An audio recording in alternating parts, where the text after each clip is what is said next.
Before the war between Ukraine and Russia began, there was much negotiation. In your opinion, could it have been avoided? This war could have been avoided. It was avoidable. Let me go back. Well, Ukraine is basically a part of the old Soviet Union. Russians think of Ukraine like we here will think of candy. And the breakaway took place. At that time, a fair number of the old Soviet nuclear missiles were in Ukraine. The US asked Ukraine to give it up, and in return they got a guarantee of their sovereignty. Russia also joined that. That was called, I think it was done in Berlin, the Berlin Agreement. Thereafter there were problems between Russia and Ukraine, especially because NATO wanted to bring in missiles. And that's basically a part of the Russian old Soviet Union territory, which they should not have done. This went on for some time. Then there's the famous case of Russians taking over Crimea, which originally belonged to them, and they get it to Donbass and other areas. Let's leave that aside. So when it came, it was a question of, are you going to put missiles here, join the NATO and put missiles here? Russians said no. Now President Obama and President Biden, President Trump got through it. They didn't concede the Russian claims. On the other hand, they didn't make Ukraine an issue. So there was room for negotiations to settle it later. Especially President Trump at one time even reached out and had a good rapport with President Putin. And now after President Biden came in, his foreign policy seems to be to take on both Russia and China. He wants to be the defender of the Western order. Recently Russia and China signed an agreement which is called the No Limit Friendship. It's a friendship without limits and without any boundaries or prohibitions. So thereafter, when Russia was emboldened by it to push further and ask that nuclear missiles not be put there in Ukraine, and Ukraine should not become a member of NATO. US and UK, especially though not the other NATO members, try to play their own game. They try to corner Russia and make Russia back down by Ukraine saying, no, we are going in to join, we want the NATO, we are not giving in to your demands. So they played this game and they expected Putin to climb down. But Putin was ready, or he thought he was ready, and he's invaded Ukraine. So the real issue is really about the security of Russia and what are they going to do. So this has caught the West and the Americans by surprise. The fighting is going on.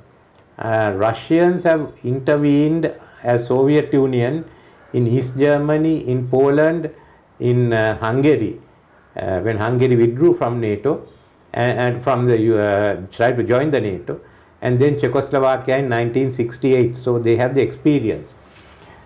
What is happening there? I think the Russians have got in there, and what will happen to Kyiv? I don't know, the last occasion was in 1941 when the Battle of Kyiv took place, and what the Germans did was they surrounded Kyiv. They never took it over. So Russians may be trying to do this, and they are putting their strength. They seem to be surrounding cities. How much they come into the center of the cities, I don't know, but there seems to be some strategy they are following. So this is what the war is. It could have been avoided, but it was not, because I think America tried to test its strength, and Putin is now responding to it with his strength. Fact is, America is more powerful, but Putin has the second largest nuclear arsenal in the world, and the danger lies there. Now that the sanctions have been in place with the US and the West, do you think that the war from Russia's side will stop? I don't think. The sanctions was the only remedy that the West could use, because when they were caught with the Russian invasion, what could they do? They were not prepared to fight. They were not going to fight. Europe was not going to fight. America was not. Their mood is not for a fight. So only issue that President Biden had was sanctions. They were talking of sanctions. They've gone beyond the normal sanctions, bringing in SWIFT and others. So they are now trying to use the sanctions on Russia in the hope that Russian president will be brought down by the Russian people. That will turn bad for them. Putin will lose his position. But there's another side of politics to it, because for instance, Boris Johnson was about to lose his position as Prime Minister of the United Kingdom. Now he is upping it so that he will go up in the polls. He already has climbed about 6 or 7%, and he is taking a tough line. For President Biden also, he is in a problematic area, because President Trump says, there was no war in my time, I knew how to deal with Putin and how to handle Ukraine. You couldn't do it. So now he has to show that he is going to bring results. And he must bring results quickly, because he is going to lose the midterm elections. So he is pressing hard on the sanctions, thinking Russia will come down and he can save himself. But basically a lot of the American issues will be domestic issues, and the Republicans won't be unhappy if the Russians stay on in Ukraine for a bit longer, because then they can get the advantage of it. The third man with elections is President Macron of France, but he is playing a different role. He is showing that he can talk to Russia, he can talk to the West, he can talk to China, and telling the Frenchman, if you remove me, you won't have a global leader recognized globally. So he is playing a different game to the other two. And now the Australian Prime Minister Scott Morrison, he is also having elections. He is also upping his stakes to show that he can be tough on China. But all this means that we are going forward, we don't know where this will end. Each one is playing for his politics. And secondly, this is going to bring down the total global economy. And the question with the SWIFT and all should be utilized for political purposes are coming up. So anyway, it's going to be a hit on the Western economy also. And whether some of the economies can recover, where the COVID recovery will get put back by it, is another issue. So sanctions itself is becoming more complicated. And the issue for us is, why are countries which are not involved in this also can't do transactions with Russia? That's a big issue for countries who are not involved. So all that is coming up now. It may be the sanctions may also lead to the question of how West is using its economic power, and how do you respond to it. Already other countries are raising this issue. Why has China and India refused to support sanctions against Russia? No, China has the no-limit friendship with Russia, and they say that there are reasons why the Russians acted. They are not defending it, and that we should stop the fighting. India also, remember, India is very close to Russia, so is China, and they are members of the Shanghai Cooperation Organization together with Pakistan, Iran, and the Central Asian republics. So Russia is getting support, is getting help from there, in the sense they are not turning against. So actually what has happened is the Shanghai Cooperation Organization is holding. The issue is for the Quad. India is a member, but India has not taken the same line as US. India's self-interest is that they should go along here. But there is a bigger issue than just India or China. The fact is that Asia is silent. They haven't condemned Russia the way America expected them to. They have raised the issue of the invasion in the Security Council. China, India, UAE, all are silent. They were non-committal. Indonesia, the leader of the chairman of the G20, is non-committal. It's where Pakistan is also going along with Russia. So it looks as if the whole of Asia, most of them, are going along with Russia. Now that is what is important, because Asia counts today, and everyone is neglecting that. They don't want to report it. There's another issue that has come up, and I think which we in Asia have to think of. The third conflict in Europe. Where will it end? The first was World War I. They could not sort out how to do the investigation on the assassination of the heir to the Austro-Hungarian throne. And as a result, the First World War broke out. Serbia and Russia on one side, Germany and Austria, then France and Britain got in. They couldn't control it. The Second World War also started in Europe.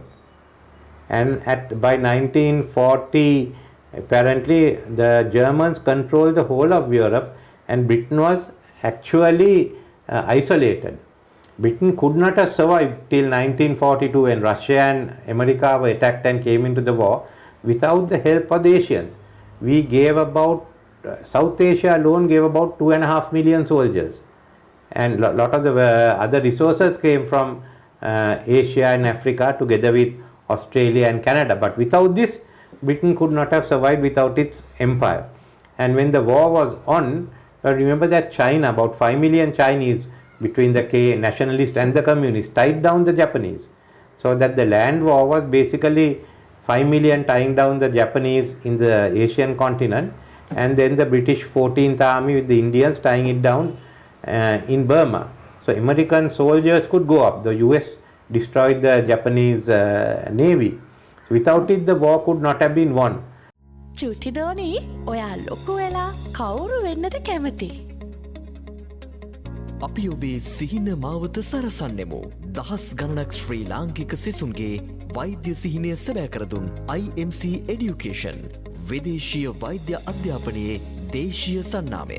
දැන්ම අමතන්න 077 30 888 40 ශ්‍රී ලංකා වෛද්‍ය සභාවේ අනුමැතියලත් ලොව ප්‍රමුඛතම විශ්වවිද්‍යාල සඳහා සිසුන් යොමු කෙරේ.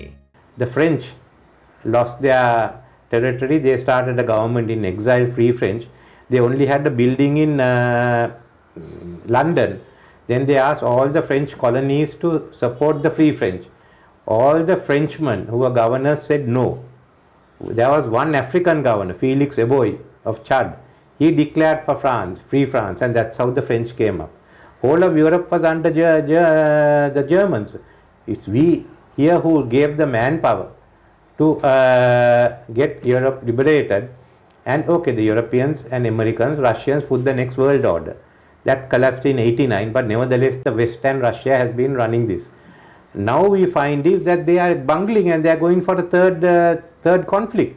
If it's not a world war, at the moment nuclear weapons are not being used, certainly there will be economic havoc, which means the Europe is unable, within a century they are unable to control their conflicts and they are trying to come out. So in this case now Asia has come up. So many of us in Asia feel that it's the time Asia stepped up and said this is not anymore your issue. This is our issue. We don't want to go to war. We are not allowing the West to run it the way they want to. We all have to get involved.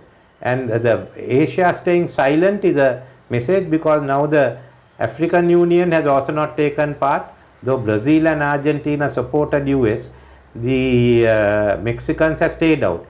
I don't think it's about the Russians, what we do, because everyone has accepted the fact that Russians have invaded Ukraine.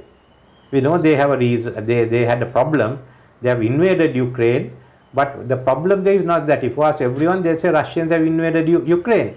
The problem is they don't approve of what the West is doing. So everyone is staying silent. The Asians are saying, look, we are the most powerful countries now, economies are growing.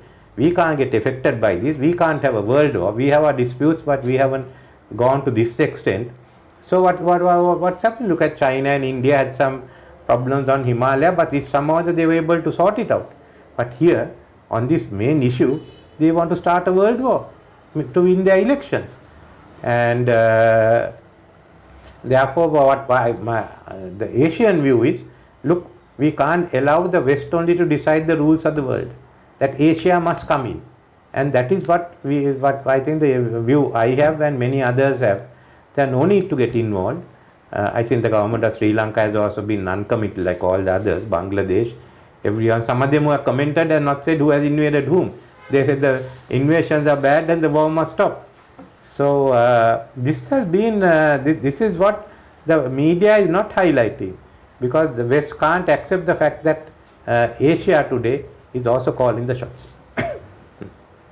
Sri Lanka is heavily reliant on Russia and Ukraine with regards to high exports in tea and tourism. How would this war affect our economy? Well, we get affected. Though it's not as big as our exports elsewhere, especially tea. I think the low country and some of the mid drones go to Russia and Ukraine. We can't send it there. So that means a lot of families, low grown families and mid grown small holders are going to be having a problem. So will the factory holders. That's the big one. Secondly, is that they will have a big impact on the global economy. So we still don't know how it will work, because the Western economies will also get affected. Inflation will be high there. So it's not only a Sri Lankan issue. There's a specific Sri Lankan issue. There's another issue here.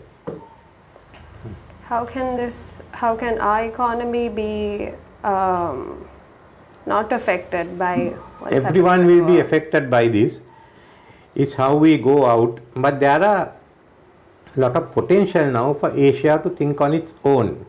The firstly is that no one wants the SWIFT and others to be used as a political weapon. If US or UK wants to put sanctions against Russia, that's their business. But we should not be stopped from trading with Russia and others. It's a globalized economy in which we agreed that they should run the system. Now, if they are going to use it for political purposes where we lose, then I think Asia has to look at another system. China is starting a China-centric one. Some of the others may not want to have a China-centric one, but they may want to have one that is acceptable to all. I think even Africa will join it, and that's where the power is. So the West is losing that hold it had. Even the globalization they are put together, now they are taking it apart. So the West controlling these instruments of globalization and finance. If you look at the other side, now Dubai can develop, because Dubai UAE hasn't got involved in it. Dubai, the international financial center, already people are talking Dubai is safer. It doesn't play any politics at all. Now if you look at London as a financial center, many of our business, others all send their money, and from London they used to deal with Russia or any other country. Now when London stops all those transactions, London will lose out as a financial center. They've already lost out once on Brexit, and most probably they will lose some more, and Dubai will really develop. I feel that we have to look at alternate systems. Within 10 years, Asia is capable of putting it into order. So these are big risks that the Americans hadn't thought of, that their Western dominance of the instruments of globalization, especially look at the IT and all, are no longer relevant. Then if you look at the Western media, what they are saying is not being accepted in Asia. It's Al Jazeera who's there. Some look at here we look at the Indian TVs. So that's you can see the Western power is being reduced. In my view, I think it's ideal time when this confrontation comes to an end for Indonesia, as was both the chairman of the G20, but also where the first Asian conference was held, for Indonesia together with China, India and UAE to summon a conference of all Asian nations and look at how we can reinvent India. After all, the Asian power started in Indonesia with the Bandung conference. So I think they should take the lead in calling for such a conference. Thank you, Mr. Ranil, for your point of view. Thank you for asking the questions. You're watching the Lifetraveler channel.